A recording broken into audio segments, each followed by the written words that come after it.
a que nós trabalhamos. Um dos grandes desafios é exatamente a rapidez com que o cliente tem acesso à informação. Hoje, sim, o processo está integralmente à disposição do cliente online. A mesma informação do andamento processual que o advogado recebe, o cliente recebe também.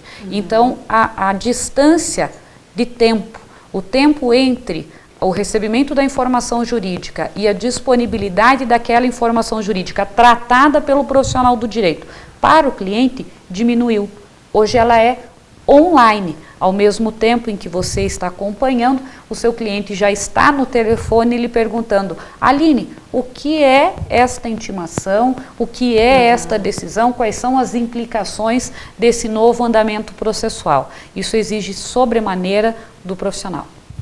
Você se depara com essa situação, então, Adriana? Essas situações que os professores estão colocando aqui para nós? Diariamente. No seu dia a dia? Diariamente.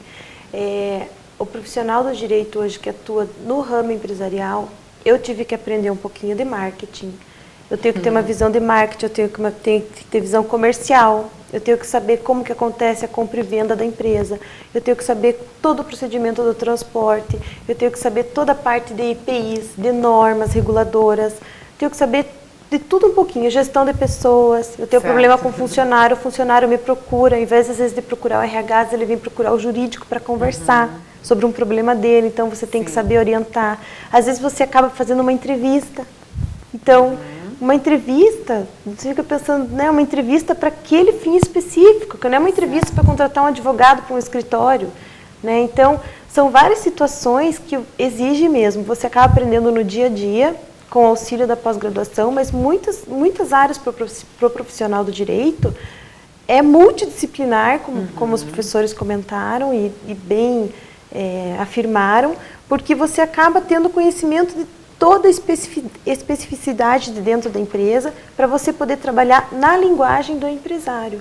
Eu já me deparei com situações de fazer defesas administrativas totalmente jurídicas no início, antes de eu fazer a pós, e chegar e o diretor da empresa falar assim: eu quero ler antes de você enviar. Sim. E falar: não, isso aqui não serve para nada, isso aqui que você escreveu. Pode mudar. Você tem que especificar o que está acontecendo, porque você tem que escrever isso, porque você tem que escrever aquilo.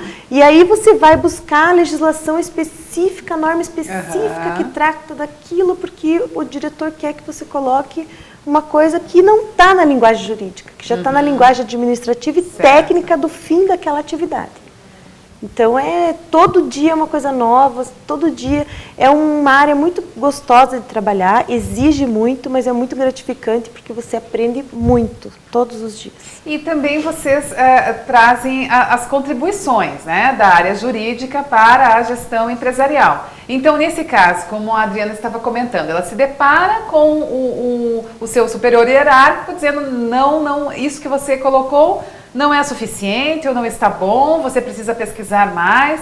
Então, aí vocês colocam o profissional do direito com aquele conhecimento jurídico, de que forma vai contribuir, então, para ampliar a visão ou deixar dentro das normas jurídicas mais certamente colocadas. É isso, professores? Exatamente isso. É uma destas situações, Regina, em que o profissional precisa chegar à direção e demonstrar efetivamente a necessidade jurídica.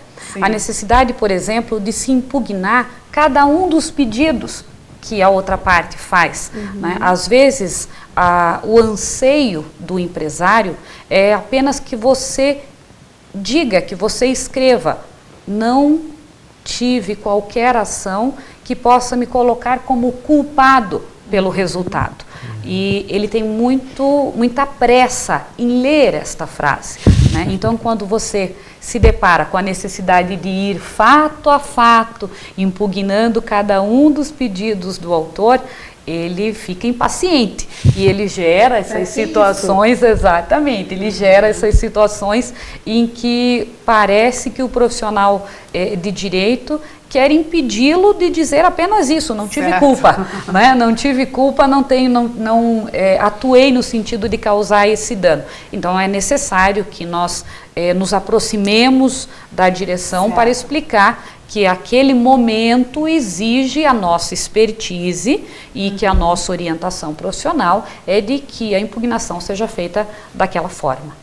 Muitas vezes o profissional do direito também, ainda falando sobre as contribuições, então, do profissional do direito na gestão empresarial, é colocado também como o defensor, principalmente na sua área, professor Sérgio, como defensor apenas e exclusivamente dos funcionários? Sim. Você se depara bastante com essas situações, então? É porque quando você é chamado para analisar uma situação, muitas vezes o empregador está errado. Né? Às vezes a forma como ele agiu é equivocada, ele acabou gerando um prejuízo para o trabalhador e ele muitas vezes não gosta de ouvir isso. Né? Então isso também tem que ter uma certa habilidade para contar essa situação. Né? E claro, o objetivo da nossa conversa hoje é ver o direito como uma ferramenta de gestão. Né? Mas ainda existem os profissionais que estão... advocacia de quem trabalha só para empregados, né? Nós chamamos advogados de reclamantes. Esses são profissionais que focam nisso, só fazem essa parte de advocacia para reclamante, acabam não se envolvendo com questões que envolvem a dinâmica empresarial, é um outro nicho de mercado. Né? Agora, o profissional que se habilita a trabalhar para empresas, eu complemento aqui a frase da Adriana, no sentido de que ele é muito exigido mesmo, e faz com que ele tenha que frequentemente estar se aprimorando. Então, você percebe, só pelo discurso, pela forma de falar, que ele é um advogado de empresa, ele é um advogado interno, um jurídico interno, porque exige que ele vá fazer curso, que ele vá se aprimorar, que ele estude mais, porque o direito ele é muito dinâmico. Né? Eu vejo os colegas do meu escritório da área tributária, eles comentam assim com o cliente: olha, essa orientação que eu estou te dando no direito tributário é assim, assim, assim, desde que não tenha mudado nada durante esses 15 minutos que nós estamos no telefone. Porque a dinâmica é muito ágil. Né? Isso exige mesmo do profissional, é uma característica. Uma atualização constante também, estar muito familiarizado com essas informações que vêm de vários lugares. Sem dúvida. É uma constante, mas que traz muita valorização para o profissional também. Nós temos acompanhado em nosso meio cada vez mais profissionais multidisciplinares, conscientes dessa necessidade de se aprimorar de outras áreas de conhecimento e que vêm ocupando cada vez mais o espaço da direção, da coordenação da atividade empresarial.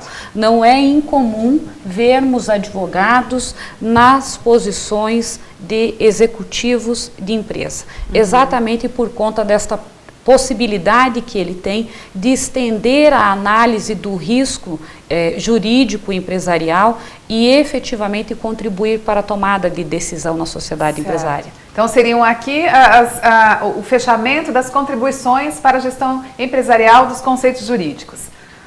Principalmente da tomada de decisão, a partir dos conceitos jurídicos. Atualização constante. Atualização constante, Adriana. Visão estratégica. Visão estratégica, muito bem. Eu vou pedir, nós já estamos encerrando o nosso programa, eu vou pedir então que cada um de vocês aponte uma indicação de leitura.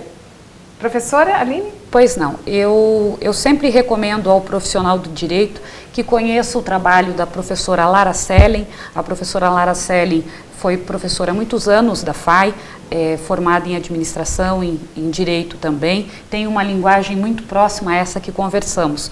Ela editou A Reinvenção da Advocacia, Estratégia na Advocacia, Gestão do Escritório Jurídico, todos voltados para esse profissional multidisciplinar. Eu comentava com a Regina, antes do início do programa, que a curiosidade ela é essencial ao profissional do direito também, a ousadia é essencial. Eu mesma tomei contato há pouco tempo na FAI com uma nova metodologia chamada Business Model Generation, que é a inovação em modelo de negócios, que é também uma indicação de leitura. Eu acredito que pode nortear as escolhas do profissional do direito. Muito bem, obrigada, professora, obrigada pela participação. Adriana. Eu não trouxe indicação de livro. Mas eu que pode encaminhar para nós colocaremos. Mas eu na tenho um fanpage conselho, do porque programa. o profissional que quer trabalhar dentro do setor empresarial, ele precisa entender que nicho que ele está entrando. Então, ele precisa ler toda a legislação específica daquele mercado em específico. Porque não adianta ele ler como funciona o direito empresarial, como funciona o direito contratual, se ele não saber o que é, por exemplo, uma agência nacional de petróleo e ler a legislação inteira, para saber como funciona a empresa. Muito bem, Adriana. Professor Sérgio. Eu vou ousar dizer que o profissional que pretende atuar na advocacia empresarial, ou o gestor, ele tem que conhecer a NR, a norma regulamentadora que rege a sua atividade. A gente tem percebido assim, de forma absurdamente grave, as pessoas trabalhando sem conhecer a norma que regulamenta a sua atividade empresarial e principalmente de proteção e medicina do trabalho. Por quê? Porque isso é que vai gerar a responsabilidade dos empresários. Então, é importante conhecer profundamente essa questão. Que fica aí a sua indicação, então, de leitura para que o profissional também fique atento a essa norma regulamentadora. Obrigada, então, pela participação de todos. Nós vamos deixar as indicações de leitura que os nossos convidados apontaram para nós na nossa fanpage do Facebook, facebook.com/diálogos acadêmicos, que você também poderá acessar, deixar perguntas e comentários. Por hoje, ficamos por aqui e o nosso próximo programa terá como tema a educomunicação, justamente a relação entre a educação e a comunicação. Fique conosco, até lá!